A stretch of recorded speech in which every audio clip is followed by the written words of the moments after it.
വളരെ രീതിയിൽ മുന്നോട്ട് പോയിക്കൊണ്ടിരിക്കുന്ന സമയത്താണ് ഈ വിഷമകരമായ രീതിയിലേക്ക് ഈ ഗ്രൂപ്പിലുള്ള പല ആളുകളും എൻ്റെ അടുത്ത് പെരുമാറി. ഈ ഒരു ഗ്ലാസുമായിട്ടുള്ള ഈ ബന്ധം കാരണം പലരും ആ ഒരു ഗ്ലാസിനെ കുറിച്ച് അറിയാൻ, അതായത് എഞ്ചിനീയേഴ്സ് ആയാലും ആർക്കിടെക്ട്സ് ആയാലും ചില പ്രൊജക്റ്റുകളിലേക്ക് അതിൻ്റെ ഒരു എക്സ്ക്യൂഷന് വേണ്ടിയിട്ടൊക്കെ എന്നെ വിളിക്കാറുണ്ടായിരുന്നു. അങ്ങനെയാണ് ചെറിയ ചെറിയ കോൺട്രാക്റ്റുകൾ ഞാൻ എടുക്കാൻ തുടങ്ങി. അതായത് ചില ഫാബ്രിക്കേറ്റേഴ്സിന് പറ്റാത്ത രീതിയിലുള്ള വർക്കുകളും ഐഡിയാസും നമ്മൾ സ്വന്തം നമ്മുടെ ഒരു രീതിയിൽ നമ്മൾ കൊണ്ടുവന്ന് തുടങ്ങിയിരുന്നു.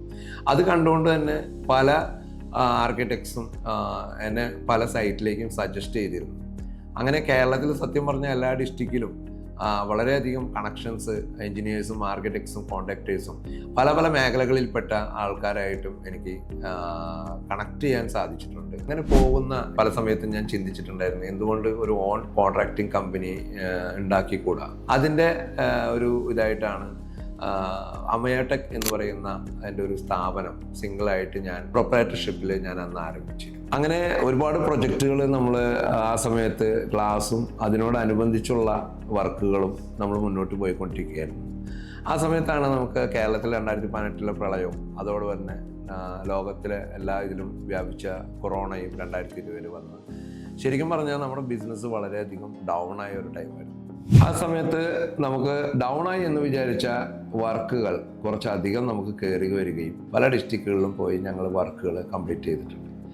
അങ്ങനെ ഇരിക്കുമ്പോഴാണ് വിലോ ഡിസൈൻസിൻ്റെ ജനനം വരുന്നത്. വിലോ ഡിസൈൻസ് ഒരു ഗ്രൂപ്പ് സ്റ്റോറിയാണ് ശരിക്കും. വിലോ ഡിസൈൻസിൻ്റെ ഇതിലുണ്ടായിരുന്ന ഒരു സക്സസ് എന്ന് പറയുന്നത് നമ്മുടെ പ്രൊജക്റ്റുകൾ ശരിയായ രീതിയിൽ കോർഡിനേറ്റ് ചെയ്ത് നമ്മുടെ സ്റ്റാഫുകളായിരുന്നു. വളരെ രീതിയിൽ മുന്നോട്ട് പോയിക്കൊണ്ടിരിക്കുന്ന സമയത്താണ് ഈ ഗ്രൂപ്പ് ശരിക്കും കുറച്ച് നല്ല രീതിയിലല്ല പോയിക്കൊണ്ടിരുന്നത്. കുറച്ച് വിഷമകരമായ രീതിയിലേക്ക് ഈ ഗ്രൂപ്പിലുള്ള പല ആളുകളും എൻ്റെ അടുത്ത് പെരുമാറി.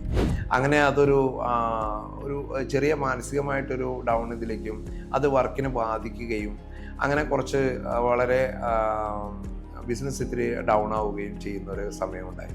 പക്ഷെ പിന്നീട് ഞാൻ ആ വിലോ ഡിസൈൻ ഞാൻ തന്നെ അത് ഏറ്റെടുത്ത് ശരിക്കും ഇതാണെന്ന് എന്ന് പറയാം, ഈ ഗ്രൂപ്പിനെ വിട്ടുകൊണ്ട് ഒറ്റയ്ക്ക് തന്നെ ഞാനത് ഏറ്റെടുത്തുകൊണ്ട് എന്നോടൊപ്പം നിന്ന സ്റ്റാഫുകളെ മുൻനിർത്തിക്കൊണ്ട് തന്നെ പല ഡിസൈനുകളും പല പുതിയ പ്രൊജക്റ്റുകളും ഞങ്ങൾക്ക് ചെയ്യാൻ സാധിച്ചു. പിന്നീട് അങ്ങോട്ട് വിലോ ഡിസൈൻസിൻ്റെ ഒരു നല്ല രീതിയിലുള്ള മുന്നേറ്റമായിരുന്നു. ഇന്ന് ഇവിടെ അറിയപ്പെടുന്ന പല ഗ്രൂപ്പിൻ്റെയും പല ബിൽഡിങ്ങുകളും ഹോട്ടലുകളും ഹോസ്പിറ്റലുകളും അതുപോലെ തന്നെ നമ്മുടെ ഗവൺമെൻറ് ഇപ്പോൾ കൊല്ലം റെയിൽവേ സ്റ്റേഷൻ അതുപോലെ തന്നെ ഇവിടുത്തെ എ ക്ലാസ് എഞ്ചിനീയേഴ്സിൻ്റെ ഒപ്പം നിന്നുകൊണ്ട് തന്നെ നമുക്ക് ഈ ഫസാഡ് രംഗത്തും അതുപോലെ തന്നെ ഇൻറ്റീരിയർ രംഗത്തും എനിക്ക് മുന്നോട്ട് പോകാൻ സാധിച്ചിട്ടുണ്ട്.